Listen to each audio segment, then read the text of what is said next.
today a war special, and I'm here at the Imperial War Museum in London as we mark the 65th anniversary of the end of the Second World War in Europe. There's a special exhibition here at the moment which looks at how people cope with food shortages during World War II. We'll take a look around later.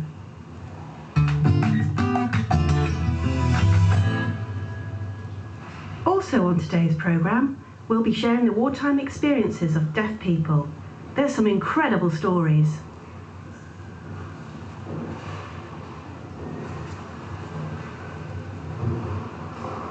And we're off to the Channel Island of Guernsey, where they are celebrating the island's liberation from German occupation in May 1945. We'll be dropping in on a special concert marking the anniversary, which features the Guernsey Signing Choir. But first, to get a real feel for what life during the war years was like for Britain's deaf community, See Here accompanied a group of retired people from Nottinghamshire Deaf Society on a day trip down memory lane to Eden Camp Museum in North Yorkshire.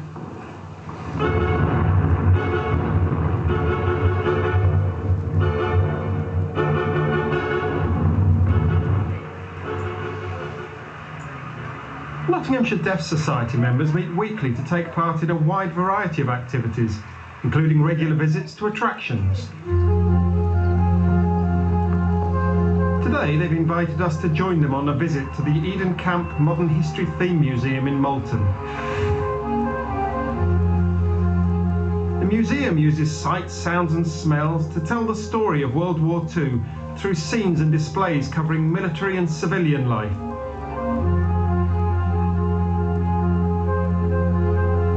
It certainly evokes some stirring memories of wartime life, especially for Gloria Pullen. My mother used to tell me I was born under a bed during an air raid. My mother was deaf and she was under the bed when she gave birth.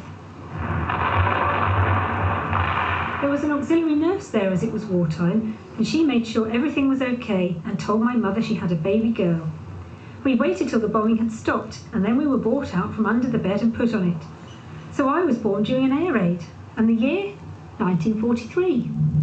The threat of gas attacks was always imminent during the war years, and everyone was issued with a gas mask, including baby Gloria. My mother used to explain to me that during the bombing campaign there was a fear of gas attacks, so whenever we went out we had to take one of these contraptions with us. Then if anything were to happen, I would be placed inside and it was secured around my waist.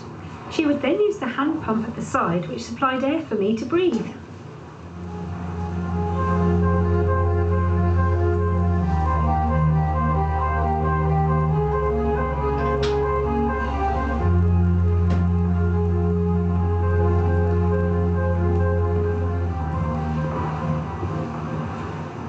I was 7 when war broke out.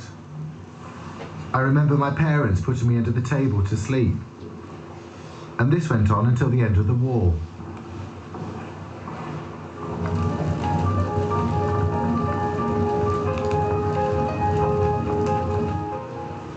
When I was little, it was very difficult to understand what the war was and why it was happening. Later, as I grew up, through film reels and the television, I learnt about the Germans and what had gone on. But it was very difficult to access the information then because I was deaf.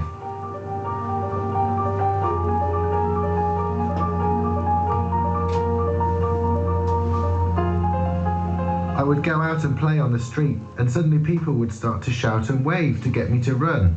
I would be left wondering what was happening. They would say, "The planes, the Germans are coming," but I didn't get it at all.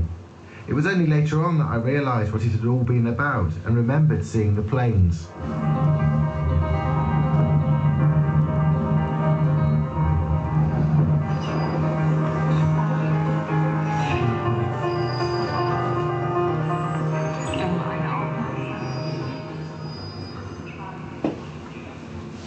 I remember the teacher opening the curtains and beckoning us over to look. There was a German plane that had crashed into a house opposite, maybe 25 yards from where we were. We were very lucky that it hadn't hit our building.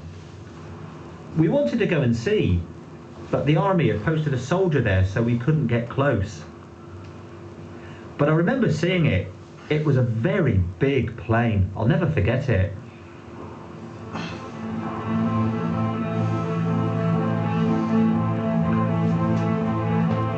Do you remember these? The posters from the railway stations? All the adverts? By the end of the war, there were over 600 prisoner of war camps across Britain. Eden Camp was one of these.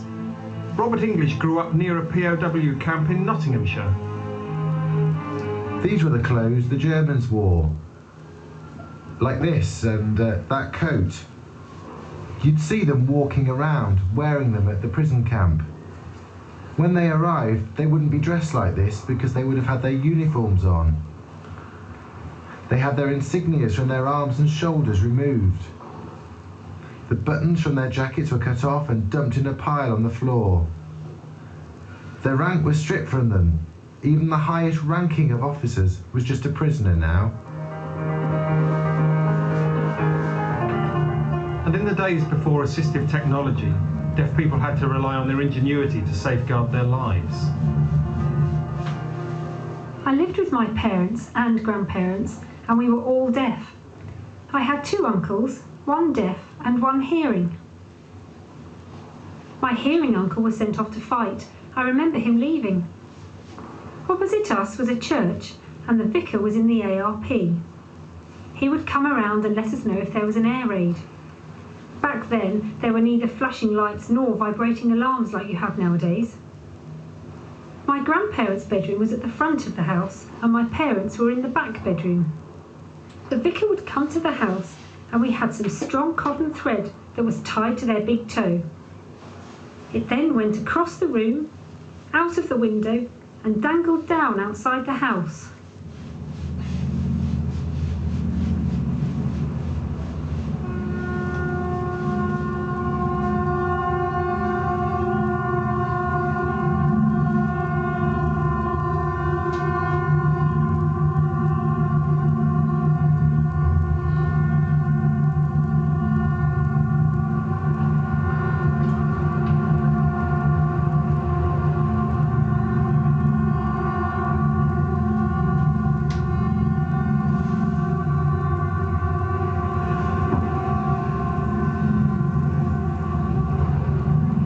People's everyday lives changed dramatically during the war.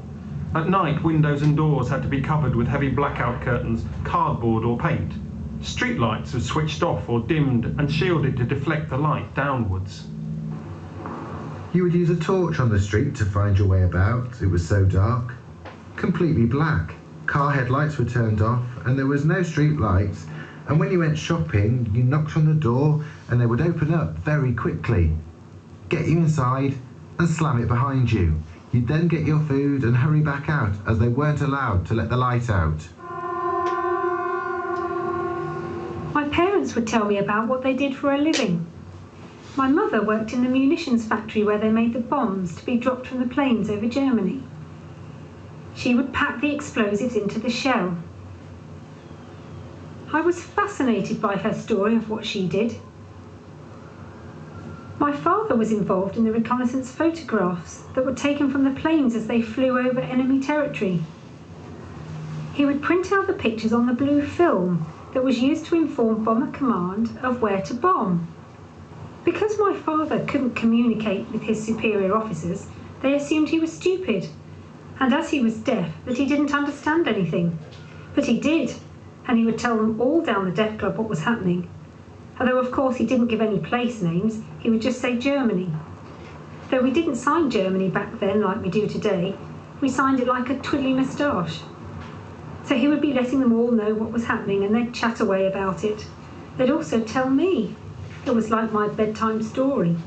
Today they might be about princesses and the like, but my stories were all about the war, and I'd be enthralled the whole time. Margaret Jackson was 17 years old at the outbreak of the war. She's now 86 and still remembers every detail of her life during those difficult years. Sirens go, my father